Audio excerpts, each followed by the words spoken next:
Hello everyone, good morning, welcome back to my mini blog. সকলকে জানাই শুভ রথযাত্রার অনেক অনেক শুভেচ্ছা ও ভালোবাসা। রথযাত্রা সকলের খুবই ভালো কাটুক। তো আগামীকাল ছিল আমার বড়ঠাম্মার জন্মদিন, সেই জন্য কিন্তু সাজগোজ করে সন্ধেবেলায় আমরা বাড়ির সকলে মিলে কিন্তু বড়ঠাম্মার বাড়ি যাওয়ার জন্য তৈরি হয়েছে। বড়ঠাম্মা হলেন আমার ঠাম্মার বড় দিদি, তো তারই আজকে জন্মদিন। আগে কিন্তু কখনো কেউ বড়ঠাম্মার জন্মদিনের কেক কাটায়নি, কখনোই কেউ এরকম জন্মদিন সেলিব্রেশন করেনি। আমরাও তেমন কিছু করিনি, শুধু ভাবলাম বড়ঠাম্মার জন্য একটা কেক নিয়ে যাই, তাহলে বড়ঠাম্মারও বেশ ভালো লাগবে আর খুশিও হবে। বাড়ির থেকে সন্ধ্যে 7টার সময় বেরোলাম, আর বেরোনোর সময় জানো তো কোনো বৃষ্টি ছিল না। সবে মাত্র ঘর থেকে যেই রাস্তায় বেরিয়েছি তখন ঝমঝম করে বৃষ্টি নেমে গেল। ওই অবস্থায় একটু টোটো ধরে কেকের দোকান অব্দি পৌঁছালাম। তো কেকের দোকান থেকে একটা কেক কিনে নিলাম, ডিম ছাড়া একটা কেক কিনে নিলাম। কেকটা কেমন হয়েছে তোমরা জানিও, আমাদের তো কেকটা ভীষণ ভালো লেগেছে। তো কেক কিনে নিয়ে তারপর বড়ঠাম্মার বাড়ি যাওয়ার দিকে রওনা হলাম। তখনও কিন্তু বৃষ্টি থামেনি। তো মা আর পিসি দুজনে রাস্তার ওই পারে দাঁড়িয়েছিল, আর আমরা কিন্তু এই পারে ছিলাম, আমি আর বোন। তারপরে পিসি এসে আমাকে নিয়ে গেল, মা এসে বোনকে নিয়ে গেল।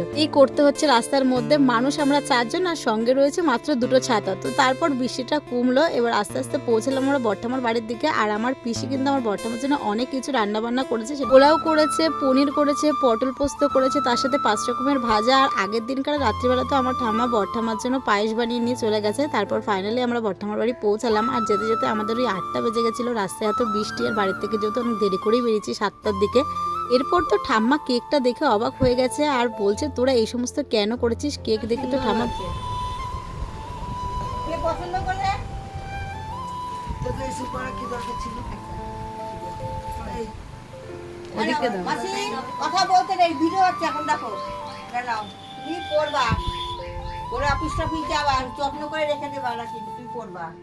আচ্ছা এটা রাখো এখানে। আর তোমার জন্য এই খাবারগুলো বানিয়ে এনেছি বলে ওইগুলো 8 টাকা করে দিতে হবে। এই নাও, তোমার জন্য খাবার এনেছি, নাও এই নাও, রাখো এই নাও, হয়েছে? এগুলো তুমি খাবে। ছুঁতে পারো, কাটো। Birthday to you, happy birthday to you. এবার কেকটা তুমি আমাকে খাওয়া। হ্যাঁ হ্যাঁ, দাঁড়াও দাও।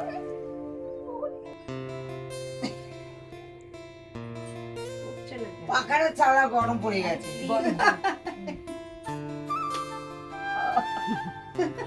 তামাশাই কেক কাটার পর সবাই মিলে আমরা কেকটা খেলাম, আর কেকটা খেতে কিন্তু ভীষণ টেস্টি ছিল।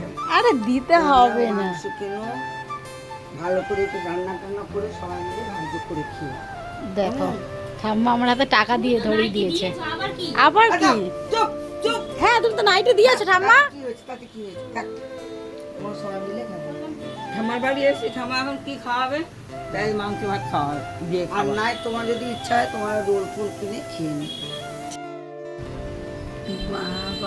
আর জানো তো ঠাম্মা কিন্তু বেশ কয়েকদিন আগে জন্মদিন উপলক্ষে আমাদের সকলকে একটা করে নাইটি গিফট করেছে। নাইটিগুলো কিন্তু ভীষণ সুন্দর। এরপর আবার যখন আজকে আমরা গেলাম তখন আমাদেরকে আবার টাকা দিয়েছে। দেখলেই হাতে 500 টাকা গুঁজে দিয়ে বলছে তোদের যা খুশি তোরা তাই খাবি। শুধু সেখানেই কিন্তু থামিনি, তার সাথে কিন্তু দেবার কোনো কমতি নেই, যত পারছে তত দিয়েই যাচ্ছে। সেটা তোমরা দেখতেই পাচ্ছ, যত রকমের ঠাম্মার দোকানে বিস্কুট, ক্যাডবেরি, লজেন্স, চিপস যা ছিল সব কৌটো ভরে ভরে আমাদের দিয়ে যাচ্ছে। আমরা বলছি ঠাম্মা তোমার বাড়ি থেকে আর আমরা আসবো না, এটাই কি শেষ আছে? অ্যাকচুয়ালি ঠাম্মার বাড়িতে আমাদের সেরকম একটা যাওয়া হয় না, বেশ অনেক বছর পর কিন্তু আমরা ঠাম্মার বাড়িতে গেছি। আর তাই আদর যত্ন দেখো, ওই যে বলে না অনেক বছর পর গেলে কিন্তু তার একটা আদর যত্নই আলাদা থাকে, সেটাই হয়েছে দশার। শুধু দেখো কত কিছু আমাদের দিয়েছে। আগে যখন আমরা ঠাম্মার বাড়িতে যেতাম আর গিয়ে আমাদের ফেভারিট খাবার কি ছিল সেই সব পুরোনো দিনের গল্প কিন্তু এখানে মা বসে বসে করছিল। আর জানো তো সব থেকে আমাদের ঠাম্মার বাড়িতে গিয়ে ফেভারিট খাবার কি ছিল? শুনলে তোমাদের হয়তো হাসি পেতে পারে, কিন্তু এটাই সত্যি। আমার বাড়িতে সব থেকে আমাদের ফেভারিট খাবার ছিল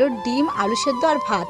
তার যে কি স্বাদ সেটা তোমাদের বলে বোঝাতে পারবো না। ওই জন্য আমরা যখনই যেতাম তখনই আমরা এই খাবারটাই খেতাম, আর কোনো কিছুই কিন্তু খেতাম না। তো ঠাম্মা সেটাই বলছে তোরা এসেছিস তোরা থাক আর ডিম আলু সেদ্ধ ভাত খেয়ে যা। আমার বাড়ির থেকে বাড়ি ফেরার পথে দেখি বাজারে খুব সুন্দর সুন্দর রথ বিক্রি হচ্ছে, আর এই সবাই কিন্তু আজকে রথ কিনে নিয়ে যাবে, আর কালকে বাচ্চারা রথগুলো সুন্দর করে সাজিয়ে রাস্তায় বার করবে। আর সাথে সাথে এদিকে তো জগন্নাথ, বলরাম, সুভদ্রা সকলের মূর্তি একসঙ্গে রয়েছে। এই মূর্তিগুলো দেখো দেখতে খুব ভালো লাগছে, এগুলো কিন্তু বিক্রি হচ্ছে। আর আজকে তো রথ, আজকে সবাই মেলায় যাচ্ছ তো। আর দেখো রথ আসার আগেই আমার বাবা বাড়িতে জিলাপি নিয়ে এসে হাজির হয়ে গেছে। রথের মেলায় জিলাপি আর পাঁপড় ভাজাই তো ফেমাস।